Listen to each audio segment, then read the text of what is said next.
In this episode, we are going to be discussing the increased prevalence of cancer in younger individuals. But first, new listeners, we have a 3-episode rule. If you get to the 3rd episode and you are still listening to the podcast, hit pause, leave a quick 5-star review, share us on social media, tag us. We're here to expand our audience. Obviously, we don't have any ads on this. Everything we talk about is sponsored by us. If we talk about the companies we run, it's to provide value relating to an episode. All we ask in return in regards to these free tools we provide, free content we're providing, is that you help us, expand our audience. If you found some helpful insight in one of these episodes, someone else probably will too. So we're trying to change the world through the podcast, through the content, through a lot of the things that we do. Join the community, be a part of this family, share it, leave us a review. Returning listeners, you already knew that.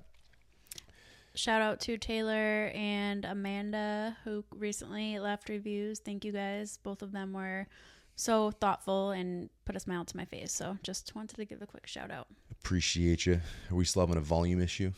I hope we're not having a volume issue still. I'm trying to put this consistently in the same spot next to my mouth. For those who don't know, we are also self-produced, self-edited, self-everything. We don't have fancy editors who do all of this stuff for us. It's just us figuring it out step by step. If you go back to episode 1, you could probably hear the difference in sound quality, I hope. Although that little box, we used to literally podcast sharing a foam box, like hovered over a desk. No, we were in our office, our last house. We were in a garage for 9 months. And then we were in my parents' garage for 9 months. So we've been through it all, but we do everything ourselves. So if you have feedback, we, of course, appreciate constructive criticism, and we're trying to level up. Just send that through a DM. Yeah, you can DM us that. Anywho. All right, let's dive into the fun stuff. Not so fun. Today, what was the article that came out? Was it on, what did you say? What is she called? Princess Kate. Josh didn't know who Princess Kate was.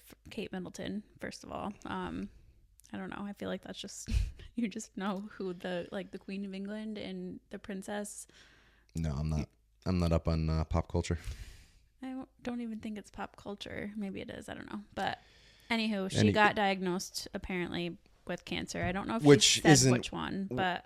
And again, we're not going to dive into someone's personal life and anything associated with that. This just kind of triggered the conversation about the increasing rates in people who are younger, which is quantified typically as below 45 to 50 years old. Just increasing rates of cancer. So things that could be happening. Why is this happening? I'm going to go through a few things through the Yale Medicine had an article on parts of this.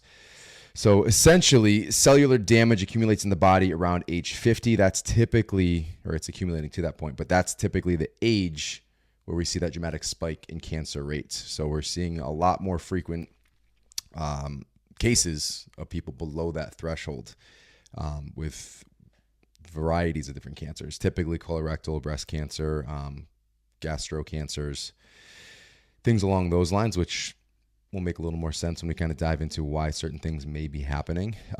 But it does appear overall cancer rates are falling, but the rates themselves, cancer deaths are falling, but the rates themselves are up. That's according to the American Cancer Society. And then the more of the newer cases tend to involve younger people. From 1995 to 2020, the rate is actually risen by 1% to 2% every single year. Now, I have my thoughts, obviously, on why certain things are happening. They allude to some of these in the articles and the conversations in the journals, the studies. But I think it's pretty clear, like the number 1 and number 2 culprit that they point to and they believed would be the main reasons, diet and lifestyle. So obesity being a huge problem. The data doesn't entirely point to those things. It's not a strong enough correlation to say it is entirely because of those things. But they're playing a huge role, obviously. And we can see the quality of life, the quality of nutrition, and things around us going down year after year after year, which is why we're seeing a correlating increase, in my opinion, in cancer. So admittedly, I don't know too much about this topic, but would you say I know types of cancer, it kind of depends. Like they don't really know what causes it, obviously, but like as far as environmental cancer, is that because of lack of diet and exercise and lack of a healthy lifestyle, or would environmental cancer be due to like, I don't know, like the foods that we eat, pollution, like, you know what I'm trying to say? Like, I think it's, so the reason why I think they can't pinpoint it on obesity specifically, is because of everything else. They can't quantify to this point. I know they can't pinpoint it, but I'm saying I believe that's probably part of the mystery is, there's microplastics in the ocean, then we're eating fish. So even though we appear healthy and doing all these things, we're absorbing those and toxins left and right, and the things that we're consuming through our food. So not to fearmonger, but just part of the mystery, I believe, has a lot to do with that. And, standards of living and standards as far as quality control within our environment, within our food supply, within everything, the things that we expose ourselves to every single day. Europe obviously has much stricter guidelines and, restrictions on what you can consume, what you can sell, and what you can do. So I don't know the rates from here versus over there. Looking out from the other side of the fence, do things seem a little better? Maybe, but, we're obviously not involved in that. We're not over there. But it seems to be a big part. But, while they can't pinpoint it, I would clearly say the biggest component of that is if we are constantly overeating and we're eating processed foods and we're not sleeping and stress levels are super, super high all the time, that's going to play a huge role in cellular damage and the toll your body takes on a daily basis. And, we're going to talk about it in the next episode, kind of going through our Disney experience and how certain things very related to what I just said make you feel a certain way. And whereas for us, that is the once in a while for these special occasions, that is life for most people. If you just look around, they're not sleeping, they're overeating, their food quality is extremely poor, they're working ridiculous hours, they're not taking care of their mental health. All these things play a role. They take a huge toll on your body, and it's showing up. So whether or not they can place a direct correlation on one or two things, not likely at this point in time, but they're absolutely playing a role, and that's just common sense. Data removed, it's common sense. And I think it's interesting too, because as a kid, we're millennials, if that's not clear. But like growing up, like you would hear people who would get cancer, like you would think of older people. Like it was very, very rare that you knew somebody who was younger that got cancer, in my opinion. Yes, of course you could probably think of one or two people, but it was not something that was super common. And it's really sad today that there just seems to be so many more 20, 30, 40-year-olds getting some type of cancer. And it's scary because it hits closer to home. I mean, we're almost mid-30s. You are mid-30s. You're right there next week. No. So, in regards to the global thing I just mentioned, we don't have, and this isn't even still specific, but there was a recent worldwide study, BMJ Oncology, of 29 cancers that found cancer rates across the globe have dramatically increased in people under the age of 50 since 1990. So researchers examined data from 204 countries and found that there were 3.26 million early onset cancer cases in 2019, which is an increase of 79.1% from 1990. That's a lot. 79%. And again, it's not like it's 1,000% year over year, but you think about the quality of life diminishing slowly. The standards, again, we just talked about slowly being reduced, and we're allowing more and more things, and we're not as overly cautious. In my opinion, something should be restricted or not allowed until we deem it to be safe, not the other way around where we see, oh, this actually just caused a whole bunch of cases of this. Now let's take it back. Let's pull it off the market. And even something as unregulated as a supplement market used to be. Like there were some crazy, unregulated. Well, it was ridiculous way back when. We're talking about Jack better. 3D and all those crazy things that destroyed my body for a fact. The things that we just throw it out, we allow it. And then when we see, kids, or not even just kids, but anybody, I'm sure large there amounts of harmful things effects that are equivalent to that out there now that we just don't know. Like same, Absolutely. We didn't know that was bad back then. Like it's just what everybody took for pre-workout. And I'm sure there's plenty of supplements, whether it's full brands or just specific supplements out there that we just have no idea about. And even aside from things you're actually physically ingesting, the things that we're putting on our bodies and we're putting around our bodies, whether it's cologne and, or candles, we stopped using candles because there could be a potential upset of your endocrinology system, so affecting hormones. Endocrine disruptors. Endocrine disruptors. But let's talk about that for a second. And, when you think about it, you're going to be exposed to toxins every day. No matter what you do, you cannot live in a bubble, right? So you have to kind of pick and choose where that line is for you as far as what you're omitting, whether it's you stop drinking alcohol, whether it's you stop using candles, maybe you choose the cleaner cleaning products, or choose the cleaner just body wash or deodorant or whatever it is. There's so many different routes you can take this, and it can make you also at the same time crazy and fearful to live your life. And which you can't be. And we do, a lot of things we say, and we even recently have been, it could come across as fear mongering if you're looking at it from that frame of mind. But we try to be very clear. This isn't to fear monger. It's just to make you aware. So again, mantra of this podcast: through awareness, we create change. Well, right. I'm just bringing it up because there are still things that we do or have done that expose us to toxins. We're not perfect either. Somebody asked me about Botox the other day. I haven't gotten it in a while, but that dyeing my hair, we're not going pure hippie status over here. But not yet. You're going to be exposed is what I'm trying to say. And everybody has that threshold of what they are most comfortable with as far as where you draw that line. So maybe it's the laundry detergent you use, or maybe you just start small and pick one thing each week or each month to focus on that you replace with something a little bit better for you. So it doesn't have to be a crazy overhaul of your life. But I just wanted to touch on that because I think it can also be kind of scary to think about all of these things that we are exposed to every day, and it's well, what am I supposed to do? Just stay in my house and live in a bubble? No. So control the controllables. Yeah, exactly.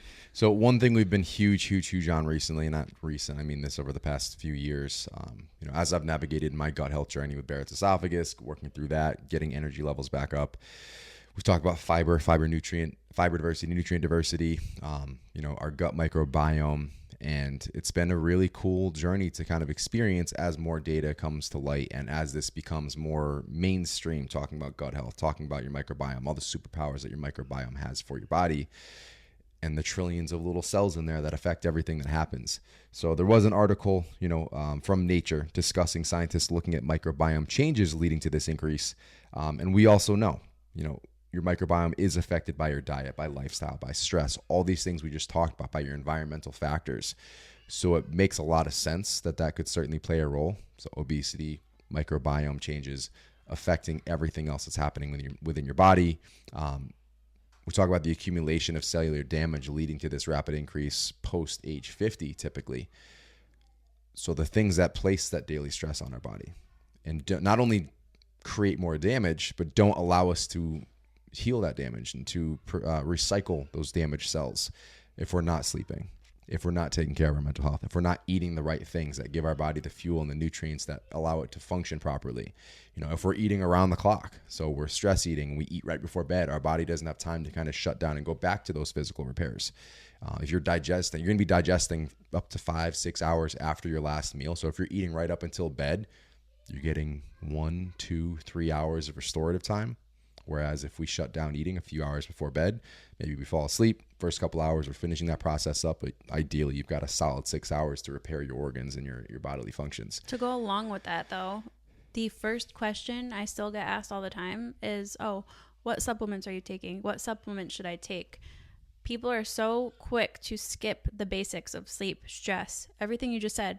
Timing their food a little bit better because it's a magic pill. Because I'm just saying, we are still in that mindset of okay, I need to be healthier. What supplements should I take? What do you take? I want to be like you. What do you take? It doesn't matter what I take. First of all, second of all, I'm more minimalistic with my supplements right now than you, but that's a whole nother.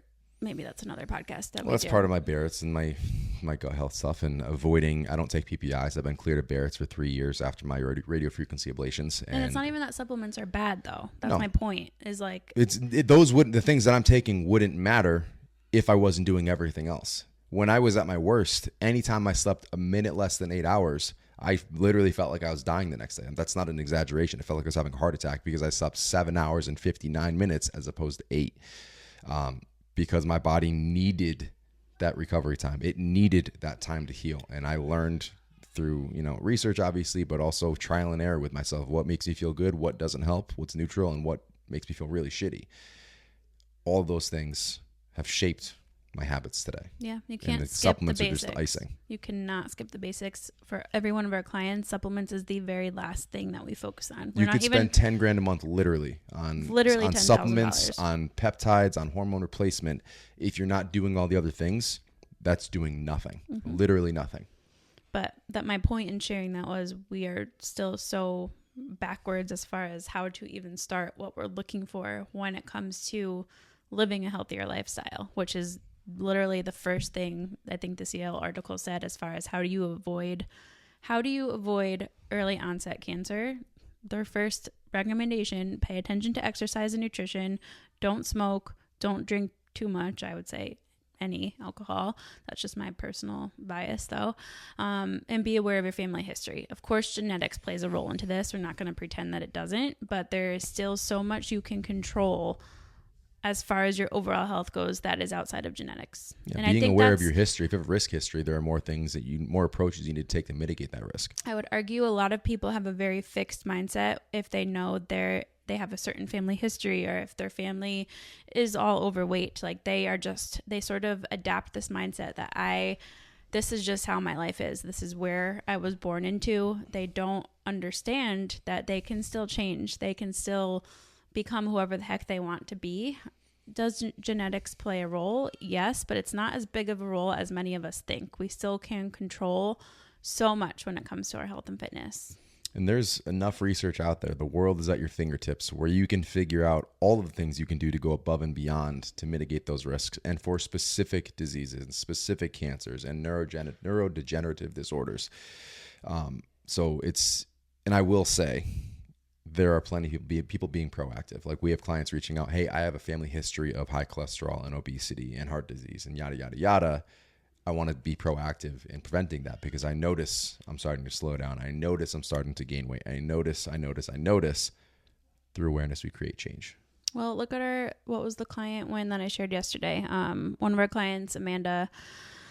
Shout out, Amanda. I know you listen to the podcast. Go through those stats. Those are awesome. She is crushing it. She's just over 6 months working with Coach Robin, and her blood work went from, her A1C went from 6.1 to 5.6, and her cholesterol went from 191 to 176 in 6 months. So like these changes are happening. She's still eating 2,200 calories per day. She lost 50 pounds. She's still going. She's still crushing it. But like this was such a great reminder of you can do so much 6 months is not that long. That's a very short period of time. A lot of people think, I think this is the other very common mindset a lot of people have, is they think changes like this or weight loss or whatever it is are going to happen fast. And for, I would say 6 months, 6 to 9 months, if not more, is the average. Most of our clients work with us. It is the average. That's when they're starting to see the physical changes. That's when they're starting to see. I don't want to say that's when they're starting to see. But you're in the midst of some very significant changes. That's when a lot of the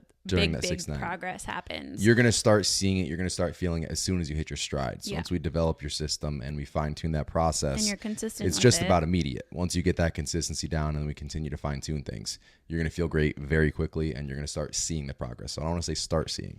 You will see it. You will literally look in the mirror and see a massive change in the 6 to 9 month range. But those were just some concrete numbers I wanted to share because that's awesome. Just an example of how much you do have control over. And that's the thing, especially highlighting within this podcast, the increase of early onset cancer. People think of all of these issues as old people diseases, myself included. When I was taking everything under the sun in regards to supplements and I was drinking my face off, I would literally drink a handle of vodka myself in a night. It would not over the course of a week, in a night. And I said, I'll deal with it when I'm older. I'll scale back at some point in time. It hit me when I was 21 years old. So by the time I was legally able to drink, my body was destroyed. Later came a whole lot sooner than I had thought. And all these people now, under 45 years old, under 50 years old, with actual cancer, something that is absolutely terrifying. Oh, that's, something I'll worry about later. Well, later isn't as late as we think it was. So, our clients typically in that, the 25-ish to 45-ish range, taking control of things right now because they understand what you do right now is accumulating within your body. And by the time you hit that later stage, it's going to be very, very difficult to overcome that and to revert. Not to say that you can't. You absolutely can. You can overcome those things. You can get in great shape at a later age. But why not make it easier for yourself? That's like starting investing in your retirement fund when you're 49 years old and you realize you've got 5 or 6 years, optimistically, I don't know about that nowadays, until you're going to retire. You're going to start saving for retirement when you're about to retire. This is the exact same concept. You need to be putting the habits into place now, putting the nutritional protocols. You should be training now from a young age. Kai's going to run his first race at 4 years old. He's 4 years old and he's already, obviously we're shaping that, we're guiding that journey, but we're instilling these habits just like I invest for him right now. He meditates. He meditates. He's been getting upset this week. We sat down this morning, focused on some breathing exercises, but I'm investing in his college account now. I've been doing that since the day he was born so that is not an issue if he goes to school and it's $500,000 a year by the time he's 19 years old. Well, he just takes over SDE Evolution. He can just take over SDE Evolution. But that's the thing. It's if we start earlier before we're having problems or, God forbid, we start to see those issues, we take control back. We don't wait. Because if we wait, you even just look at cancer. It's very treatable in stage 1 and stage 2. You get to stage 3, you get to stage 4, it starts spreading. It is much more difficult to treat. The prognosis is not nearly as optimistic. You can do just about anything, prevent just about anything by getting ahead of it. And we're not paying attention to that. The majority of our country is very out of shape. They're very overweight. They're very unhealthy. They're very stressed. They're very sleep deprived. Some are becoming more aware now. Some are starting to make those changes, but not enough. And if that is you listening and you're frustrated with where you're at and you've been waiting for the right time or waiting for the right, I don't even know what, this is your sign. Like no one's going to come do it for you. You have to take responsibility and decide, okay, now I've had enough. I want to become the person that actually enjoys my entire life to the fullest. And we have a couple different email lists. I don't know if it was on the weekly, but on the daily email list, we talked about, people who just seek information and those who actually take action. Many of us are serial information seekers. We read all the books. We listen to all the podcasts. We read all the articles. We go on all the websites and do all the things. But you spend so much time learning and trying to figure what out to do that you take very little action and actually implement very little, especially if you're reading book after book after book. You could argue that you should read the same book 3 times in a row and actually implement that, if it was a good book, that strategy into whatever you're doing, personal development, business, whatever. We need to take some time to step back. And even myself, I've got 4 different courses going on that I'm taking at this point in time, but I'm being proactive in taking my time to finish them, going through some modules, and actually doing the work as I go. And not enough of us do that. Even these podcasts, we say we give actionable steps to take as soon as you stop listening to it. So jot some things down that pertain directly to you. Sure, there's even a new, I don't know if it is on every phone or every Apple, but I thought I saw a new feature where it automatically transcribes podcasts now. So if it does that, figure out how to make it happen. I'm trying to do it right now. Just tell you guys what to do. You can view the transcript of our entire podcast, copy and paste notes, copy and paste certain things that we said, screenshot it, whatever. That is really cool. Way to go, Apple. Yeah, that's awesome. So literally you just go to an episode, click the 3 dots, and it says view transcript. And it will literally have our entire breakdown right here, which we can use for a blog post now too. So that's just one example of taking action and taking what you learn and taking action on that. Even if it's one thing. So we put 1 episode out a week. You take 1 thing from each episode. Yeah. That's 4 things a month, 52 things a year. And you know what I would do? If this was, and I'll do this for the ones I listen to also, I'll take notes and kind of keep everything in one note for the week. So when I finish a week, I'll kind of review what did I learn this week? What really stuck with me this week? What is something I want to share or post about next week? I do this for social media too. That way it's all in one spot and you can kind of review it and just have a little weekly recap of how you grew, what you learned, what you implemented. That way you can break it down a little bit easier and it sticks with you that much better. So this podcast was just kind of our 2 cents on, that article that had come out, and the intention that this topic has gotten over the past few weeks, and just reminding you to, take those steps now, not to wait. Most of you are 20s, 30s, 40s, some older, some a bit younger, but we're all in that area where we need to be paying attention to these things, the things we're doing, how we're managing certain aspects of our lives, things we're putting into our body, things we're putting on our bodies, things we're putting around our bodies. You only get not one. to fear monger. It's not fear mongering. Just saying, be aware of your choices. That's all.